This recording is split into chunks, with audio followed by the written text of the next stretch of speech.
Always a wild week in Washington. Say that 3 times. And our man on the ground is there for it all. I'm Scott Mitchell here with our D.C. Bureau Chief, Alex Cameron. Alex, good morning. Good to see you. Good morning, Scott. How are you today? I'm good. I figure at the end of this week I'll be barking at the moon too. So at some point it's going to be different. When we started talking last week, we were talking about how you had this place to overlook the parade, okay? And all the things were going to be happening outside, and then bam, changed, moved inside. So let's start with how it all came down really fast. Well, I'll tell you what, we were all prepared. The committee to, put on the inauguration had been preparing for months, literally months. Construction had been going on those risers over at the White House where the inaugural parade goes by, and at the west steps of the Capitol where the president is typically sworn in. And then just, a day or so before, I think, supposedly the call was made by then President-elect Trump to move the ceremony inside because of the extreme cold, and it was bitterly cold. There's certainly a lot of people who thought it has to be more than that. It has to be more than cold, because back when Obama was sworn in 2009, it was just about this cold. But then you go back to '85, and we talked about that before, when Ronald Reagan was coming in for his second term. They did move it inside, so there was some precedent for this. And so indeed, the decision was made to move all things inside that could be moved inside. Even the inaugural parade went into the Capitol One arena. But so that really changed everything. It certainly changed my view of things. I still had a nice view of the Capitol, but nothing really to see out there. They didn't even allow people to congregate outside for fear that they might be injured. But what was there to see anyway? So there really weren't many people that tried to congregate on the National Mall. But it then was kind of a competition for who's going to get the seats inside. And they only can seat about 600 people there in the Capitol Rotunda. So only the biggest donors, the biggest supporters, family members, members of Congress who support President Trump were inside. The entire Oklahoma delegation was in the rotunda to witness Donald Trump being sworn in as the 47th president. That all went relatively smoothly. His speech lasted about 30 minutes. He was a force, as he usually is. It was awkward at times with President Biden sitting just feet away from him as he was bashing Biden, bashing his policies. But this was not unexpected. And so, it moved on. He quickly signed some executive orders. It was all about the show. It was a, shock and awe sort of a day for President Trump. He had a luncheon where he riffed, he got into kind of more of his more casual style. He read his speech at the inauguration from the teleprompter, but then, at the lunch there at the visitor center, was much more off the cuff. And it was the same thing when we went over to the Capitol One Arena in front of, tens of thousands, I believe about 20,000 people who were gained admission in there. And that was a hard ticket to get to. People waiting outside for hours in the cold to get inside there. And then finally he went back to the White House, signed more executive orders. In all, about, I think, 26, I think it was, executive orders that he signed on Monday, a record by far for any first day of a president. And then, inaugural balls that night. So it was a huge day. The delegation was excited about it. And, I was honored to be able to witness. Anytime you get to witness an inauguration, it's a special moment. And even though I didn't get to actually see it the way I'd hoped to, it was still quite a day to be in Washington, D.C., Scott. Well, we didn't have to have the whole issue about the size of the crowd, but then again, we got those great shots of inside the Capitol, and there was so much money sitting right next to the president. It reminded me of the LA Dodgers bench. So it's, this is how this is all working out. All right. Now we have the Congressman Hearn and Senator Langford. They've been up to the White House. So the Oklahoma delegation already flexing its muscle and getting what is important to Oklahomans in front of the president. Yes, that's right. Just a day, I guess, on his second full day in office. Congressman Hearn, Senator Lankford were both over at the White House, part of a small leadership delegation. Lankford, of course, now is the vice chairman of the Senate Republican Conference. Kevin Hearn is the chairman of the House GOP Policy Committee.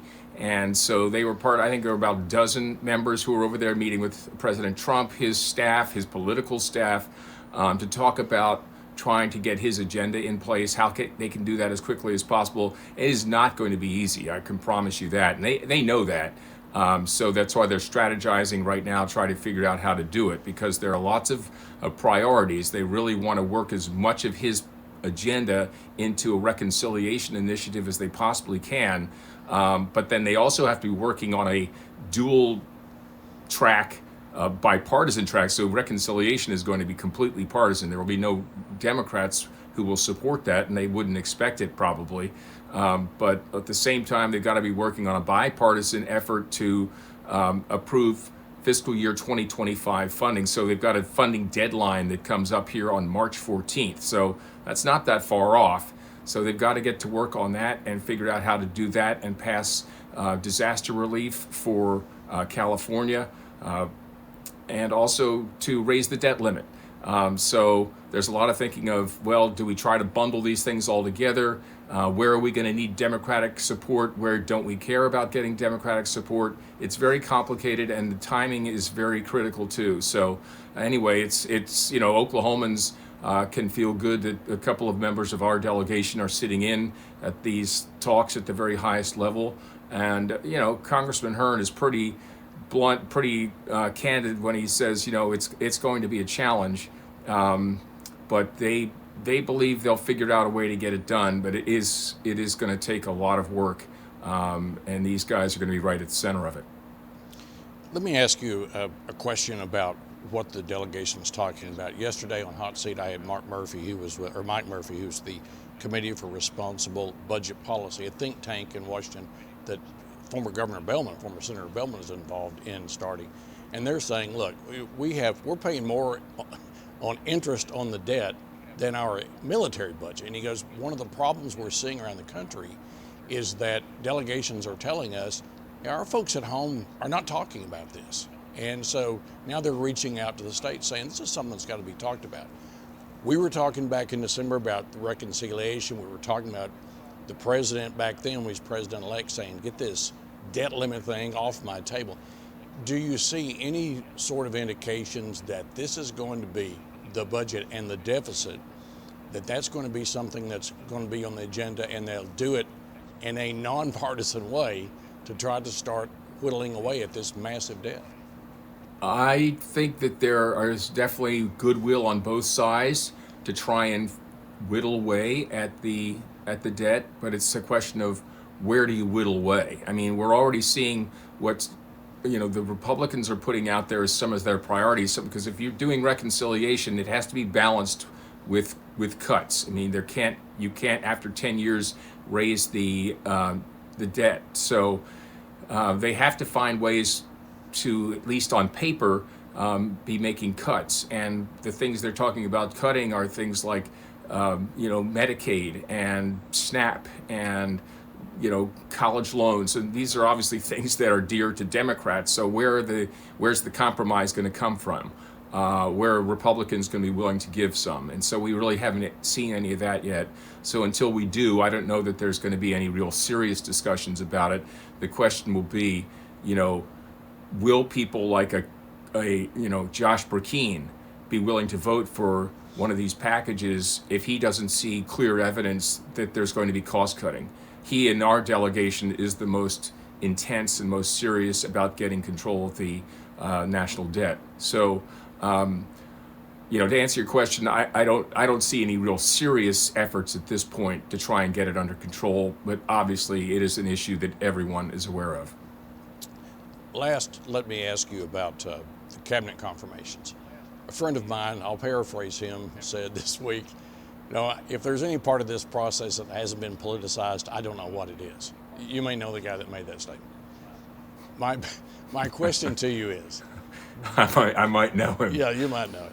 And by the way, it's not an inside joke. It's Alex commenting on how this has worked, and it's exactly 100% correct. It's politicized. So I'm wondering, you have some of these nominees that, I guess the nice way to say this, if they were trying for jobs in the private sector, they wouldn't even be considered. And then you have some that are nominees who were titans in the private sector, like Doug Burgum and Chris Wright.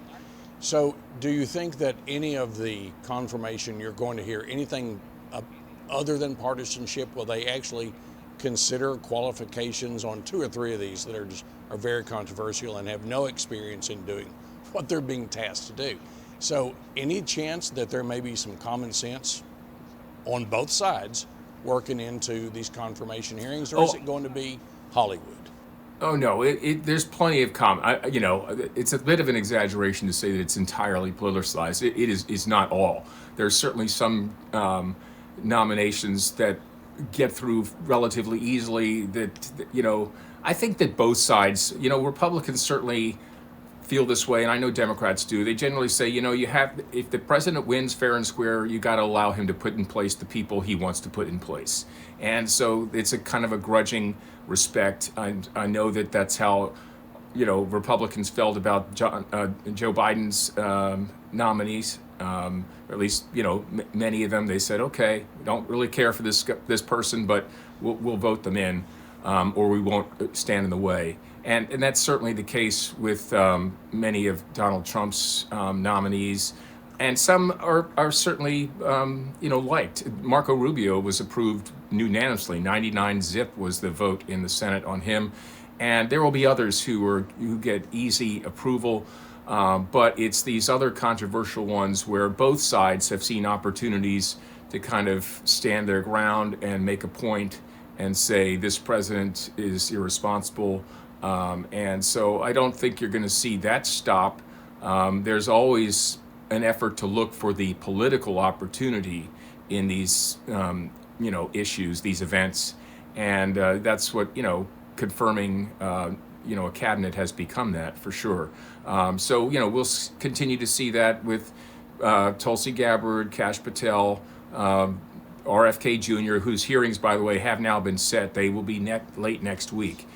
So we'll get to see the next version of this pop up. But no, Scott, it's there definitely is serious consideration of most of these members, and we'll see that going forward.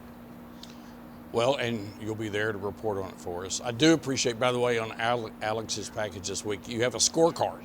Okay, like here's what the vote was in the committee, and then it's to be decided on those floor votes. But that gives you a good idea, by the way. I really appreciate it because it gives you a good idea, like Marco Rubio, about everybody's down with this one, or this one's going to be a food fight on the floor of the Senate when we get to confirmation. All right, exciting week coming up, Alex. Thank you, and we'll see you again next week. Thanks, Scott.